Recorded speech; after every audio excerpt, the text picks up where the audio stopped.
जय महाराष्ट्र, जय महाराष्ट्र, जय महाराष्ट्र, जय महाराष्ट्र.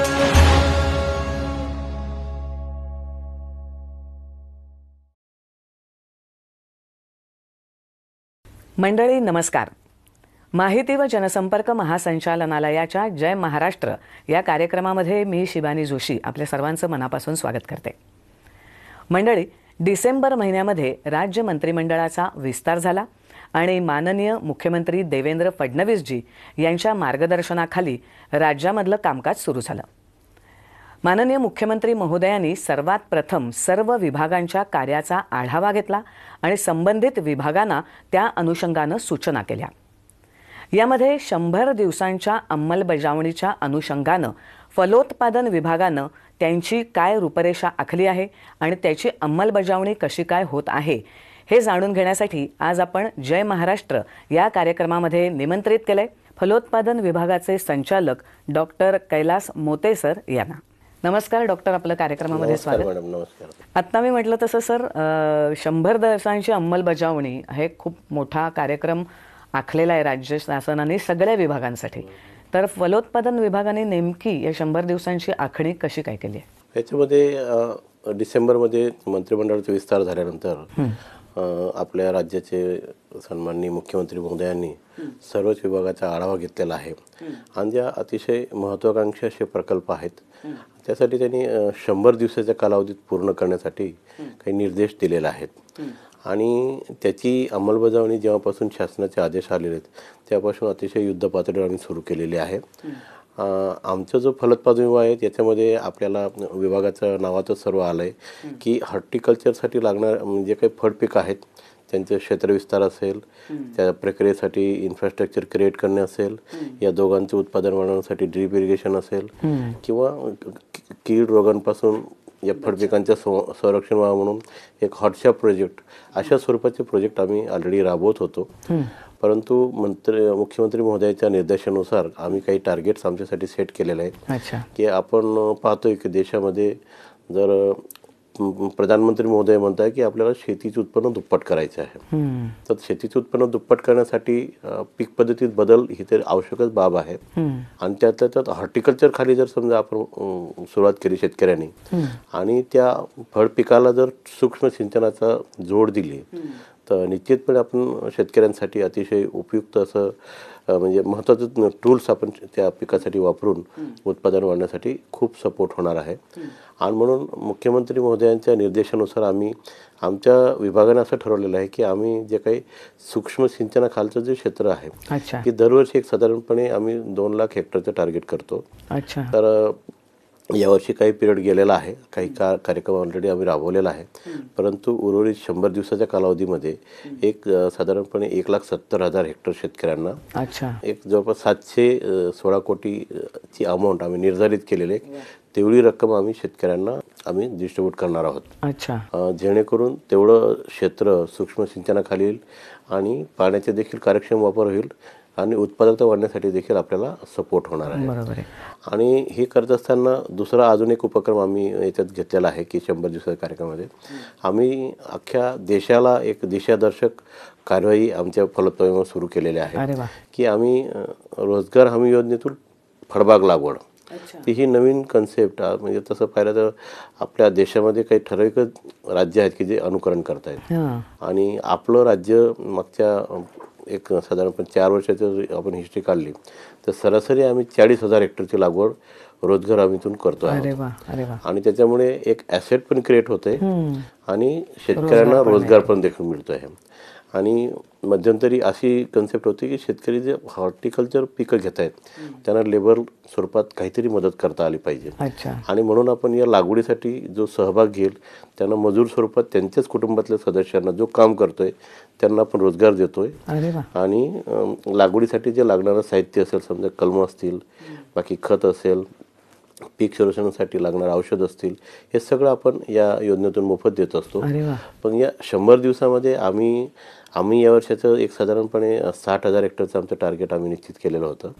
आतापर्यंत आमची वाटचाल एक डिसेंबर अखेरपर्यंत आम्ही 35,000 हेक्टरपर्यंत आम्ही काम केलेलं आहे आणि या 100 दिवसाच्या कालावधीमध्ये अजून एक 3,500 हेक्टर क्षेत्र या फळपिकाखाली आणायचा आमचा निर्धार होता. आणि अगदी सांगायला अभिमान वाटतो की आमच्या क्षेत्रीय स्तरावरच्या सर्व यंत्रणांनी अतिशय उत्स्फूर्त त्यात सहभाग घेतला. शेतकऱ्यांनी चांगला प्रतिसाद दिला आणि आज आम्ही एक जवळपास 4600 हेक्टरपर्यंत आम्ही उद्दिष्ट साध्य केलेलं आहे. हे एका महिन्यातच ही कामगिरी आपण केलेली आहे. अशा रीतीने 2 महत्त्वाकांक्षी योजनेमध्ये आम्ही शेतकऱ्यांच्या सहभागाने काही टार्गेट्स फिक्स केलेले आहेत आणि माननीय मुख्यमंत्र्यांच्या निर्देशानुसार आमची वाटचाल आता सध्या सुरू आहे. वा, म्हणजे 100 दिवसांच्या मध्ये पहिल्या 30 दिवसातच एवढं चांगली आमचं काम झालेलं आहे. प्रगती झाली. आता तुम्ही जसं म्हणालात ना की सूक्ष्म सिंचन वगैरे अशा गोष्टींना प्राधान्य दिले, तर त्यासाठी आधुनिक तंत्रज्ञान किंवा वेगळ्या तंत्रज्ञानाची पण गरज असते आणि शेतीमध्ये तंत्रज्ञान आपण जेवढं आणत जाऊ तेवढं शेतकऱ्यांनाही ते सुलभ होणार आहे, जास्त उत्पादन सुद्धा येणार आहे. तर हा तंत्रज्ञानाचा वापर आता फलोत्पादन विभागातर्फे नेमका कसा काय केला जातो? तर याच्यात निश्चित खूप चांगला प्रश्न उपस्थित केला मॅडम, की तंत्रज्ञानाचा जर अवलंब नाही केला तर आपण जी अपेक्षित प्रोडक्टिव्हिटी आहे ती मिळू शकणार नाही. आणि त्याच्यामुळे प्रत्येक पिकामध्ये काही टेक्नॉलॉजी इंटरव्हेन्शन आम्ही फिक्स केलेले आहेत. अच्छा. आणि हे करत असताना आता मगाशी बोलल्याप्रमाणे सूक्ष्म सिंचन आम्ही जास्तीत जास्त फळपिकाखाली क्षेत्राला कसं आणता येईल यासाठी आमचं नेहमीच आमचं टार्गेट असतं. आणि लागवडीसाठी लोकांना अनुदान स्वरूपात मदत करणे, अशा स्वरूपात लागवडीसाठी अर्थसहाय्य देणे, नंतर सूक्ष्म सिंचन त्याला वापरासाठी उद्युक्त करणे. नुसतं सूक्ष्म सिंचन नाही तर त्याला फर्टिगेशनसाठी सुद्धा आम्ही प्रमोट करतो आहोत. हे 2 बाबी त्यांना आपण देतो आहोत. आणि शेतकऱ्यांनी जास्तीत जास्त फळपिकाखाली क्षेत्र आणावं. म्हणजे जे काय आता आपण पाहतोय की तृणधान्य असेल, कडधान्य असेल, कडधान्याची तर गरज आहे, गडीधान्याची गरज आहे, परंतु तृणधान्यामध्ये जी अपेक्षित रिटर्न शेतकऱ्यांना अपेक्षित आहे ती मिळत नाही. मग त्या ठिकाणी जर हॉर्टिकल्चर क्रॉप खाली शेतकरी जर डायव्हर्ट झाला तर तो निश्चितपणे एक चांगलं उत्पादन मिळू शकतो, चांगले 2 उत्पन्न पण त्यांना मिळू शकतात. आणि म्हणून राज्य शासनामार्फत आपण मगरा रोहयो फळबाग योजना आपण सुरू केलेली आहे, ज्याच्यात आपण 100% अनुदानावर 3 वर्षासाठी शेतकऱ्यांना आपण अनुदान देत असतो. पण याच्यामध्ये एक कंडिशन आहे, ती कारण सेंट्रल गव्हर्नमेंटची योजना असल्यामुळे याला जॉब कार्ड घेणं हे बंधनकारक आहे. आणि तो शेतकरी 2 हेक्टरचा आतला असावा, अल्पभूधारक शेतकरी. अशा शेतकऱ्यांना त्या योजनेतून लाभ देता येतो. म्हणून ते तशा प्रकारचे शेतकरी आपण मगरा रोहयो फळबाग लागवडीतून कव्हर करतो. आणि जे शेतकरी ज्यांना फळपीक लावायचे आहे परंतु शासनाच्या अर्थसहाय्य उपलब्ध होत नाही, अशा शेतकऱ्यांसाठी सुद्धा आम्ही एक राज्य शासनाची एक नवीन योजना आणलेली आहे. त्याच्यात ज्याचं नाव आहे भाऊसाहेब फुंडकर फळबाग लागवड योजना आणलेली आहे. आणि ज्याच्यामध्ये आम्ही काही 3 ते 4 ॲक्टिव्हिटीज शेतकऱ्यांनी करायच्या आणि बाकी सगळं सपोर्ट इतर ॲक्टिव्हिटीसाठी, म्हणजे खड्डे भरण्यापासून रासायनिक शेणखत टाकणे, नंतर कलम पुरवणे, पीक संरक्षण, पाणी देणे आणि लाईव्ह फेन्सिंग, या सगळ्या बाबी आपण गव्हर्नमेंट मार्फत देतो. म्हणून एकंदरीत जो फळपीक लागवड करण्यासाठी शेतकरी तयार होईल त्यांना अशा 2 योजना आपण आणलेल्या की ज्याच्यातून क्षेत्रविस्तार होईल. आणि हे सगळं करत असताना त्याचं म्हणजे जो काही उत्पादित माल आहे तो प्रोसेस पण व्हायला पाहिजे, मार्केटिंग पण त्याला व्हायला पाहिजे आणि व्हॅल्यू ॲडिशन झालं पाहिजे. एखादं एक चेनिंग सुद्धा यशस्वी झालं पाहिजे, जे साधारणपणे म्हणजे हार्वेस्टिंगपासून तर मार्केटिंगपर्यंत सगळं कोल्ड चेनमध्ये कसं जाईल यासाठी आम्ही सातत्याने प्रयत्न करत असतो. आणि अशा रीतीने आम्ही या तिन्ही गोष्टींमध्ये तंत्रज्ञानाचा प्रसारासाठी आम्ही प्रयत्न करतो. आता हे सर्व करत असताना फळपिकांमध्ये आम्ही एक तंत्रज्ञान प्रसार म्हणून किंवा आपण शेतकऱ्यांना उत्पादन खर्च कमी करण्यासाठी फळपिकांसाठी कीड आणि रोगाच्या सर्वेक्षण आणि सल्ला प्रकल्प राबवतो. याच्यामध्ये राज्यातलं जे काही आपलं उत्पादनक्षम क्षेत्र आहे एक साधारणपणे 7 लाख हेक्टर क्षेत्र आम्ही निवडलेलं आहे ज्या 9 प्रकारचं फळपीक आणि भाजीपाला पिकांसाठी. आणि त्या क्षेत्रावरचं एक रॅन्डम पद्धतीने आम्ही सर्वेक्षण करतो.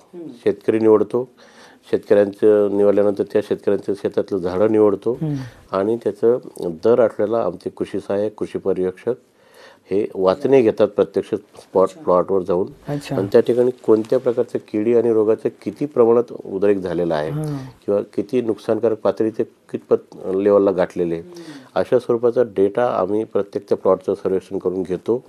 तो डाटा आम्ही अपलोड करतो सिस्टममध्ये आणि त्याच्या आधारे युनिव्हर्सिटी आम्हाला ॲडवायझरी तयार करून देते. अरे वा. आंबा असेल तर आंब्याच्या मोहराचे संरक्षण, समजा मोहराचं थ्रिप्स वाढले, तुडतडे वाढले तर त्यावेळेस म्हणजे कृषी विद्यापीठांचा पण सहभाग हां, घेतात. आपण त्यात 9 प्रकारचे स्टेक होल्डर्स ठेवलेले, सर्व विद्यापीठ आपण त्यात घेतलेले आहे आणि जे राष्ट्रीय स्तरावरचं संशोधन केंद्र राज्यात आहेत त्यांच्याही आपण या ठिकाणी मदत घेतो आहोत आणि सर्वांच्या मदतीने हा प्रकल्प आम्ही राबवतो. म्हणजे एखाद्या भागामध्ये एखाद्या पिकांवर विशेष प्रकारचं कीड किंवा रोगाचे उद्रेक होत आहे असं जर निदर्शन आलं तर आपण त्यांना एक शासनाच्या अनुदानातून 750 रुपयाच्या मर्यादेत पीक संरक्षण उपाययोजना करण्यासाठी लागणारे औषध हे आम्ही त्यांनी शेतकऱ्यांना देत असतो. अरे वा. अशा रीतीने टेक्नॉलॉजी डिसेमिनेशन आणि अडॉप्ट करण्यासाठी शेतकऱ्यांना सपोर्ट करणे या ॲक्टिव्हिटी आम्ही आमच्या विभागामार्फत राबवतो. आपल्याकडे भौगोलिक मानांकन फळांना देणं असा पण एक प्रकार आहे. तर हे नेमकं किती फळांना मिळाले आणि त्याचा उपयोग कसा करून घेतो आपण?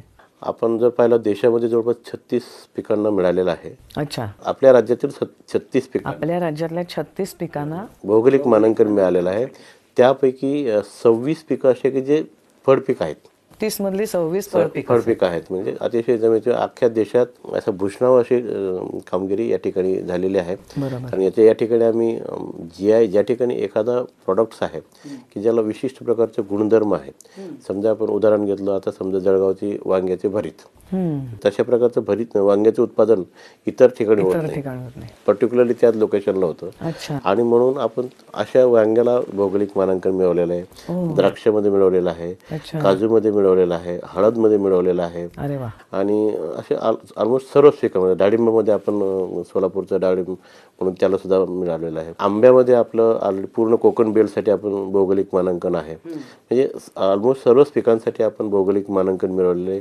हळदीमध्ये जर पाहिलं तर आता वायगावची जी हळद आहे वर्ध्यामधली की तिला कर्कविनचे पर्सेंटेज त्या ठिकाणी जास्त येतं. त्या ठिकाणी क्षेत्र जरी कमी असले तिथलं हळदीला एक विशिष्ट प्रकारची चव आहे, त्याला कर्कविनचे पर्सेंटेज जास्त आहे आणि त्याच भागात तो मिळते. मराठवाड्यामध्ये सुद्धा नांदेड, हिंगोली, परभणी आणि तिकडे विदर्भापर्यंत तो जातो, पण तिथे एक दुसरी व्हरायटी आहे. आणि मग सांगली जो बेल्ट आहे तो आपल्याला माहिती आहे की तो मार्केटिंगसाठी त्या ठिकाणी मोठ्या प्रमाणात मार्केटला होत आहे हळदीचं.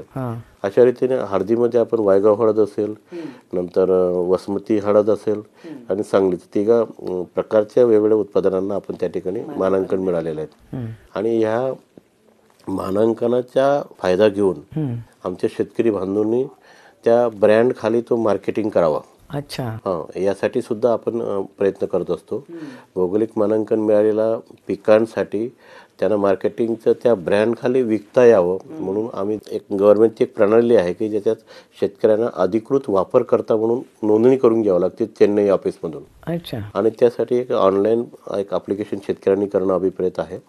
तो केल्यानंतर ते ग्रँट झालं, समजा परवानगी मिळाली की त्या ब्रँड खाली मग तो शेतकरी तो विकू शकतो. आणि विकण्यासाठी त्याच्या या मालाचं ब्रँडिंग होतं, ब्रँडिंग होतं आणि त्याला GI असल्यामुळे त्याला रेट पण जास्त मिळतो, कारण त्याला असं विशिष्ट असं गुणधर्म प्राप्त आहेत. त्याच्यामुळे ग्राहकाची अशा प्रकारचं उत्पादित मालाला खरेदी करण्यासाठी मेजर त्याचा ओढा असतो. ते कारण ते वैशिष्ट्यपूर्ण उत्पादन आहे आणि ते पर्टिक्युलर भागातच येतं.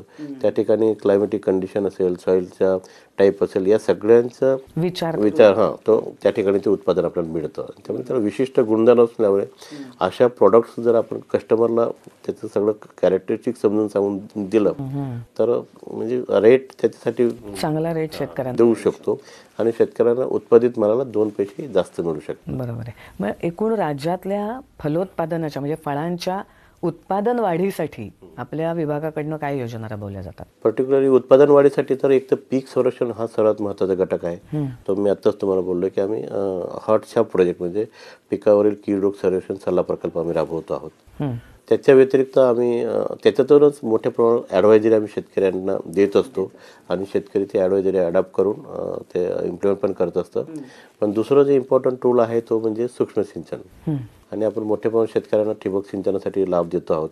आणि आपल्या देशामध्ये सर्वात अग्रेसर असं राज्य म्हणून महाराष्ट्राची गणना केली जाते, कारण आपण दरवर्षी साधारणपणे 1.2 ते 2 लाख हेक्टर क्षेत्र आणण्यासाठी आपला या ठिकाणी प्रयत्न असतो फळाच्या लागवडीखाली. आणि केंद्र शासनाची जी योजना आहे प्रति थेंब अधिक उत्पादन, तर ह्या योजनेमधून आपल्याला निधी केंद्र शासनाकडून मिळतो.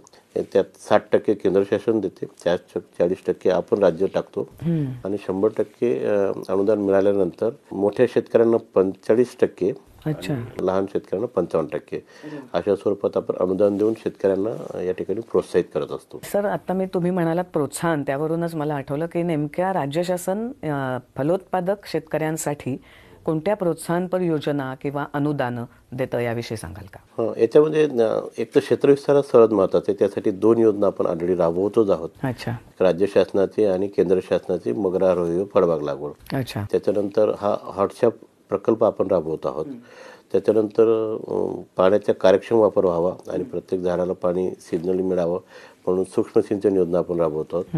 आणि यांच्याबरोबर आम्ही आमच्या काही गव्हर्नमेंटच्या रोपवाटिका सुद्धा आहेत की 145 शासनाच्या रोपवाटिका आहेत. अच्छा. काही कृषी विज्ञान केंद्राचे आहेत, काही विद्यापीठाचे आहेत आणि काही प्रायव्हेट पण आहे. कारण आपलं जे राज्य आहे की 1969 साली रोपमळा अधिनियम मंजूर करून घेतलेला आहे आणि त्या ॲक्ट अंतर्गत आपण लायसन्स देतो. अच्छा. आणि लायसन्स धारक नर्सरीकडून आपण या वेगवेगळ्या योजनेमधून कलमरोपं आपण शेतकऱ्यांना पुरवत असतो. तर अशा रीतीने कलमरोपं पुरवण्यापासून तर सगळ्या गोष्टी, सर्व बाबींसाठी शासन शेतकऱ्यांना मदत करत असतं. बरोबर. सर, मग आता उत्पादनं वाढली की अर्थातच पुढचा विक्री, पणन, हा सगळे मार्केटिंग, हा सगळा विषय येतो. तर देशांतर्गत पण बाजारपेठ आणि आंतरराष्ट्रीय म्हणजे निर्यात, याच्यामध्ये आपल्या राज्याची फलोत्पादन क्षेत्रातली स्थिती काय आहे आणि त्याला कसा प्रतिसाद आहे? खूप याला प्रचंड असा प्रतिसाद आहे आपल्याला. आणि देश पातळीवर जर समजा आपण विचार केला तर जवळपास आपले आपण ज्याच्यात एक्सपोर्ट करतो असे 9 प्रकारचे महत्त्वाचे फळ आणि भाजीपाला पिकं आहेत. त्यातल्या जवळपास 7 पिकांमध्ये आपण देशात टॉपर आहोत. अच्छा. म्हणजे तुम्ही द्राक्ष घ्या, त्याच्यात आपलं जवळपास 95% वर आपण एक्सपोर्ट करतो आहोत. अच्छा. आंब्यामध्ये आपली एक्सपोर्टची चांगली आहे. डाळिंबामध्ये आपण एक्सपोर्ट त्याचे खूप चांगलं करतो आहोत. अच्छा. संत्रा असेल, मोसंबी असेल, त्याच्यानंतर कांद्यामध्येच आपण अगदी आघाडीवर आहोत. कांद्यामध्ये आपली जी निर्यात होते ती साधारणपणे 15 लाख मेट्रिक टन आपण जाते. आणि द्राक्षामध्ये तर आपण 2002-03 पासून म्हणजे आमचे जे द्राक्ष उत्पादक शेतकरी आहेत खूप प्रोग्रेसिव्ह शेतकरी आहेत. अतिशय डीप स्टडी करून आणि बारीक बारीक इंटरव्हेन्शन शेतामध्ये अडॉप्ट करतात. आणि त्याच्यामध्ये आपण आत्ताचे जर स्टेटस मागच्या वर्षाचे पाहिलं तर आपण जवळपास 4 लाख मेट्रिक टनपर्यंत एक्सपोर्ट केलेला आहे. आणि निर्यात आपली अगदी म्हणजे युरोपला मोठ्या प्रमाणात होते. युरोपमध्ये सर्व देश आपण त्या ठिकाणी कव्हर करतो. रशिया आपलं सुरू झालेलं, नेदरलँड ऑलरेडी आहेत. आणि साऊथ ईस्ट एशियामध्ये आपण मेजर आपण सप्लाय करतो. अच्छा. आणि आता आपण सांगितल्याप्रमाणे डाळिंब हे 3-4-7-8 पिकामध्ये आपण करतोय. कांद्यामध्ये आपलं चांगलं काम आहे, मिरचीमध्ये आपलं चांगलं काम आहे. अच्छा. आणि आता आपण काय केलंय की पूर्वी आपण द्राक्षामध्ये समुद्रमार्गे आपण पाठवत होतो. आणि हे करत असताना द्राक्षाबरोबर आता आपण आंबा सुद्धा त्यातनं समुद्रमार्गे पाठवायला लागलो, डाळिंब पाठवायला लागलो आहेत. आणि केळी अतिशय जी केळीचं आपण निर्यात होतच नव्हते आपल्याकडून, अतिशय ठराविक पद्धतीने म्हणजे उत्पादन पूर्वी आपलं घेत होतो जळगाव जिल्ह्यामध्ये, जो अगदी आंतरराष्ट्रीय स्तरावर प्रसिद्ध असा जिल्हा आहे. परंतु आपण केळीची जर पाहिलं मागच्या 5 वर्षात आपण अगदी 10 टाइम एक्सपोर्ट वाढवलेले आहे. अरे वा. याचं मुख्य कारण म्हणजे सोलापूरचा जो बेल्ट आहे. सोलापूर हा अतिशय DPAP पहिले जिल्हा होता आणि रब्बीचे पिकं घेणे आणि थोडंफार आपण खरीपमध्ये काही सिलेक्टेड क्रॉप घेत होतो. परंतु आता सोलापूरमध्ये पाण्याची सोय झाल्यामुळे मोठ्या प्रमाणात हॉर्टिकल्चर वाढलेलं आहे. आणि त्या ठिकाणी हा तो नवीन एरिया असल्यामुळे त्या ठिकाणी केळी लागवड झाली. आणि त्या केळीची साईज इतकी चांगली मिळते की जवळपास उत्पादित मालाचा एक 60 ते 70% माल एक्सपोर्ट होत आहे. अरे वा. आणि आता सोलापूरमधून चांगली सुरुवात झालेली आहे. आता जळगाव पण चांगलं करतो आहे, धुळ्यामधून पण होतं आहे, नंदुरबारमधून होतं आहे.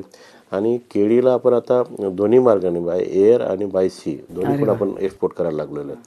आणि काही ऑस्ट्रेलियासारख्या नवीन कंट्रीमध्ये आपण आता तिथे पण सुरुवात केलेली आहे. म्हणजे अनेक ज्या देशात आपलं मार्केटिंग नव्हतं तिथे पण आपण ते ओपन केलेलं आहे. याच्यामध्ये आमचं जे कृषी विभाग फलोत्पादन विभाग करतो असं नाही, याच्यामध्ये मार्केटिंग बोर्ड आहे, अपेडा आहे, प्लॅन क्वारंटाईन आहे. या सर्वांच्या मदतीने आम्ही हे सगळं करतो, कारण एकट्याच्या हातात नाही आहे सगळं. बरोबर नाही. कारण ह्या सगळ्यांचं इंटरनल कोऑर्डिनेशनसाठी आम्ही आमच्या स्तरावर दर एक साधारणपणे 2 ते 3 महिन्यांनी मिटिंगा घेतो अच्छा. आणि कुठलं फळपीक किंवा कुठला भाजीपाला कुठे जाऊ शकतो, त्यांची रिक्वायरमेंट काय आहे, त्यांची व्हरायटल कॅरेक्टरिस्टिक्स काय अपेक्षित आहे त्यांना, त्याचा पूर्ण अभ्यास करतो. त्यांना व्हरायटी कोणती पाहिजे, कोणत्या कंपनीची होऊ शकते, त्या सर्वांचा सहभाग घेऊन आपण तो माल उत्पादित करतो आणि तो एक्सपोर्ट पण करायला लागलो.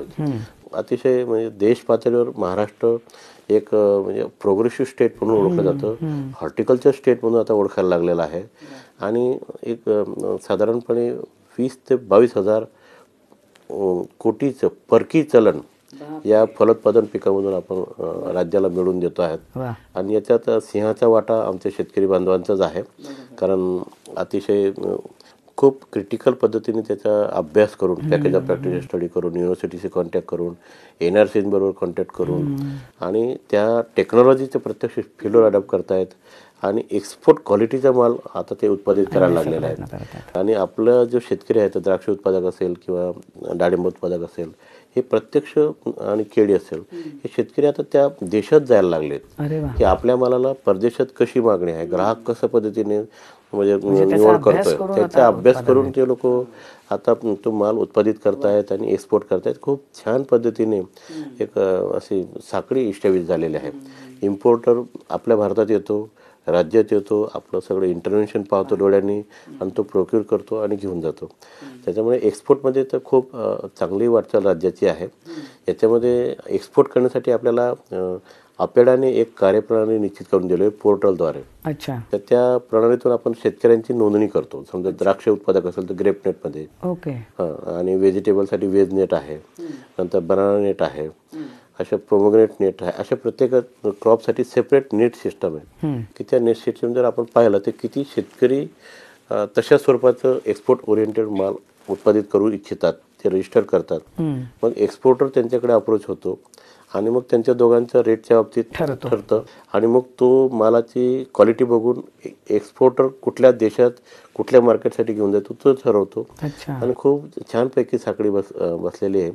आणि निर्यातीसाठी जे आपण ऑनलाईन जी नोंदणी करतो, त्या नोंदणीचे प्रमाण सुद्धा देशात 90% काम महाराष्ट्र करतं. अरे वा. तर खूप चांगल्या पद्धतीने आपण शेतकऱ्यांना या ठिकाणी त्यांना म्हणजे नोंदणी करून घेतो. त्यांना तो माल निर्यातक्षम उत्पादित होण्यासाठी लागणारा इंटरव्हेन्शन्स टेक्नॉलॉजी त्यांना मदत करतो आणि तो माल उत्पादित होईल यासाठी प्रोत्साहन देतो. अशा रीतीने आम्ही तो वाटचाल सुरू केलेली आहे. आणि भौगोलिक मानांकन ज्या पिकांना मिळालेलं आहे त्या पिकांचं अधिकृत वापरकर्ता वाढवण्यासाठी सुद्धा आम्ही प्रचंड प्रयत्न करतो. याच्यामध्ये जे वेगवेगळे फळ उत्पादक संस्था आहेत, संघ आहेत, ते सुद्धा आम्हाला खूप चांगल्या पद्धतीने सपोर्ट करतायत. द्राक्ष उत्पादक संघ, त्याच्यानंतर डाळिंब उत्पादक संघ, आंबा उत्पादक संघ, काजू उत्पादक संघ, चिक्कू उत्पादक, सर्व संघांना सोबतीला घेऊन हे सगळी वाटचाल आपली सुरू आहे. आणि त्याच्यामुळे निर्यातीमध्ये राज्याची वाटचाल अतिशय खूप चांगल्या पद्धतीने सध्या तरी सुरू आहे. तर आता जाता जाता तुम्ही फलोत्पादक शेतकऱ्यांना आणि इतरही शेतकऱ्यांना सल्ला काय द्याल की तुम्ही काय करायला हवं? काही शेतकऱ्यांना फलोत्पादनात यायचं असेल तरी काय करायला हवं? आमच्या शेतकरी बांधवांसाठी आता हा जो दिलखुलास कार्यक्रमातून मला एकच सल्ला द्यायचा आहे की शासनाने म्हणजे पीक डायव्हर्सिफिकेशनसाठी खूप चांगल्या योजना आणलेल्या आहेत. अच्छा. म्हणजे सर्व जवळपास 41 प्रकारचे फळपिकांना, फळपीक म्हणा, फुलपिकं म्हणा आणि औषधी वनस्पती असेल आणि मसाल्याचे पिकं असतील, अशा 41 पिकांना आपण सबसिडी देतो. जेणेकरून शेतकऱ्यांनी त्या ठिकाणी त्या भागात जे पीक होतंय ते प्रतिनिधित पीक आहे ते त्यांनी उत्पादित करावं, त्याला आपण सपोर्ट करतो आहोत. राज्य शासनाच्या योजनेतून आपण एरिया विस्तार आपण करतो आहोत. आणि जी काही मायक्रो इरिगेशनची स्कीम आहे, सूक्ष्म सिंचन योजना, त्याच्यातून सुद्धा आपण micro sprinkler, drip irrigation, sprinkler अशा सगळ्या गोष्टींसाठी आपण सपोर्ट करतो आहोत. त्याच्यानंतर इन्फ्रास्ट्रक्चरसाठी आमच्या 3-4 योजना मी तुम्हाला सांगितल्या, त्याच्यातून आपण सपोर्ट करतो आहोत. तर ह्या अनेक योजना आपण फळपीक उत्पादक शेतकऱ्यांसाठी आपण राबवत आहोत. तर मला आमच्या शेतकरी बांधवांना एकच आवाहन करायचं आहे की अशा ज्या वेगवेगळ्या योजना आहेत, तुम्हाला क्षेत्र विस्तार करण्यासाठी, नंतर सूक्ष्म सिंचनासाठी, इन्फ्रास्ट्रक्चर वाढवण्यासाठी, व्हॅल्यू ॲडिशनसाठी, प्रोसेसिंगसाठी खूप योजना शासनाने सुरू केलेल्या आहेत. आमच्या तालुका कृषी अधिकारी कार्यालयात आपण संपर्क करावा आणि आपण आता एक ऑनलाईन पोर्टल आणलेला आहे की ज्याच्यातून शेतकऱ्यांना एकाच पोर्टलमध्ये अर्ज करून अच्छा. अनेक योजनांचा लाभ त्या ठिकाणी घेता येतो. आणि मग त्या शेतकऱ्यांची त्या घटकासाठी आपण लॉटरी बेस म्हणजे काही टार्गेट असेल फायनान्शियल, अच्छा. त्या फायनान्शियल टार्गेट विचारात घेऊन आपण लॉटरी काढतो. मग त्या लॉटरीतून शेतकऱ्यांची निवड होते आणि निवड झालेला शेतकरी जर समजा लाभ घेण्यास पात्र असेल त्याची तपासणी होते, मग त्याला पूरसंमती दिली जाते आणि मग तो शेतकरी इन्स्टॉल करतो. तर अशा खूप काही योजना आमच्या आहेत आणि एकच पोर्टल आहे. तर ज्या शेतकऱ्यांना वेगवेगळ्या बाबीसाठी लाभ घ्यायचे त्यांनी आमच्या पोर्टलचा वापर करून योजनांचा लाभ घेऊन जो काही फलोत्पादन खालचा जो क्षेत्र आता वाढलेला आहे त्याची उत्पादकता वाढवण्यासाठी खूप काही सपोर्ट शासन करतो आहोत. हार्टशॉप प्रोजेक्ट आम्ही राबवतो ज्याच्यातून आपण सल्ला शेतकऱ्यांना देतो की कुठल्या उपाययोजना कुठल्या टप्प्यात करणं गरजेचं आहे. अच्छा. तर अशा खूप योजना आम्ही या ठिकाणी आणलेल्या आहेत फळ उत्पादक शेतकऱ्यांसाठी. त्याच्या शेतकऱ्यांनी लाभ घ्यावा आणि आपलं राज्य जो काही देश पातळीवर निर्यातीमध्ये आपला जो दबदबा आहे तो अजूनही पुढे कायम ठेवण्यासाठी शेतकऱ्यांनी पुढे यावं. वेगवेगळ्या ज्या नेट सिस्टम आमची नोंदणीसाठी अशा सिस्टममधून आपण नोंदणी जर केली तर निश्चितपणे आपल्याला एकत्रित कळतं की कुठल्या जिल्ह्यात कोणत्या पिकासाठी अच्छा किती लोक एक्सपोर्ट करू इच्छितात ही यादी होते. मग त्याच्यामुळे एक्सपोर्टर त्याचा शोध घेऊन तो अप्रोच होतो आणि हे सगळं कोऑर्डिनेशनने एक्सपोर्ट मार्केट बनवू शकतं. तर अशा खूप काही उपाययोजना आपण या योजना डिपार्टमेंटमार्फत आम्ही द्यायचा प्रयत्न असतो. त्याचा शेतकऱ्यांनी लाभ घ्यावा आणि त्याची आर्थिक उन्नती करून घ्यावी अशी आम्ही सर्व शेतकरी बांधवांना या निमित्ताने मी आवाहन करेल. सर, फलोत्पादन विभागातनं एवढ्या योजना राबवल्या जात आहेत त्याची खूप डिटेल अशी सविस्तर माहिती तुम्ही दिलीत आणि 100 दिवसांच्या यासुद्धा रूपरेषेची अंमलबजावणी नेमकी कशी होणार आहे त्याबद्दलची माहिती दिलीत आणि इथे आलात त्याबद्दल मनापासून धन्यवाद. नमस्कार. नमस्कार.